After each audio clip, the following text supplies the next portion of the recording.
person had asked me, what do I consider third positionism? Well, first let me explain that not everything that was involved with the Axis powers was third positionist. Okay, for example, the monarchism of Japan, of Bulgaria, and of a couple other countries, we can automatically throw that out. This is traditionalism. This is monarchism. This is not at all third positionism.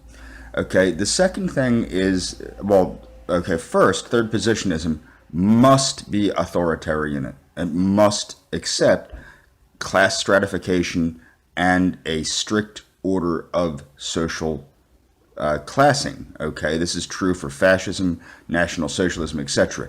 National Socialism started getting away from this, okay, because I think Hitler borrowed a lot more from the communists than he would lead on. Also, Peronism, which only declares one class, which is the worker. But let me explain, and I'll get back to Peronism. Peronism to me is an outlier. I don't consider it staunch third positionism, such as fascism or National Socialism. Okay, so we got authoritarianism down. Now, what else? Okay, it has to seek social justice. It has to seek social justice. It has to stand up for the worker and the average person. That is an absolute. So a lot of these new right people and these other people that are saying, oh well, capitalism is good, free trade is good, blah blah blah blah blah. These people cannot be third positionist because they are embracing the opposite of social justice. Number two, it must embrace law and order.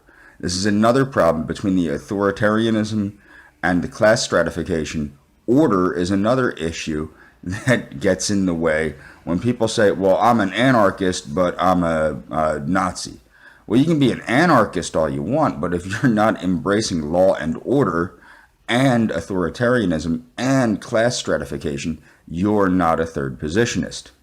Now I'm going to get back into Peronism. Okay, and I'm going to finish the Peronist truths just because I feel like doing it.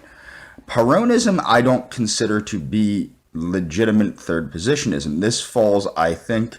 this is also important about third positionism. Let me explain this. Third positionism is not traditionalism. Third positionism is not traditionalism. Too many people think that third positionism is traditionalism. No. Whether it's fascism or National Socialism, third positionism embraces a forward momentum, not a backpedaling of civilization. It embraces the embrace of technology. It embraces the embrace of a making of society better, not a making of society like the Renaissance or some shit. Okay, now, where was I? Peronism. Peronism I would not consider a staunch, hardcore third positionist doctrine. Juan Perón was very careful in not being too left or too right. And he states that politics, and I agree with him on this very much, I believe it's the ninth truth, politics is only a means to an end. Hitler actually talks about this in Mein Kampf also, but Juan Perón was very serious about this.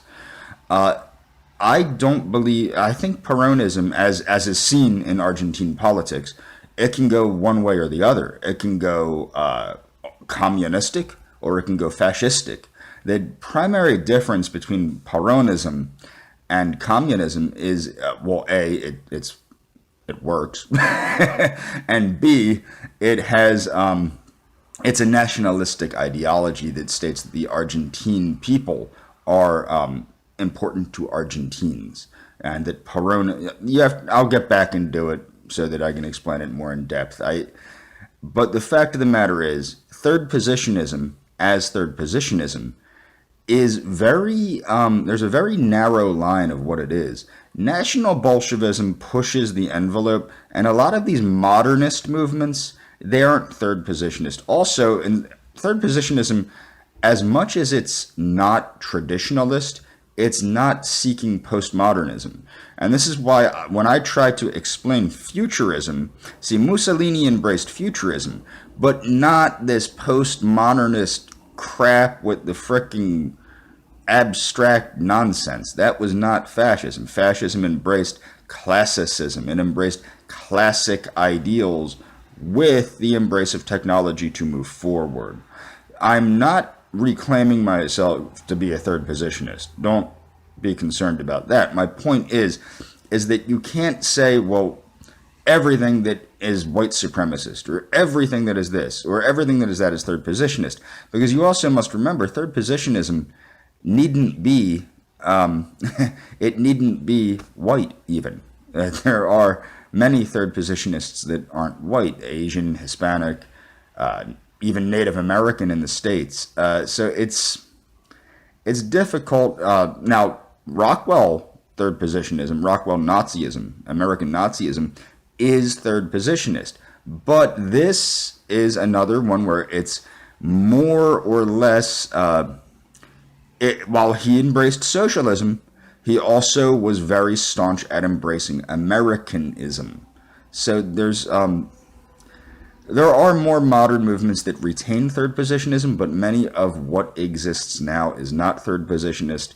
But most importantly, third positionism as a viable political ideology in the Western Hemisphere, I don't think is a reality.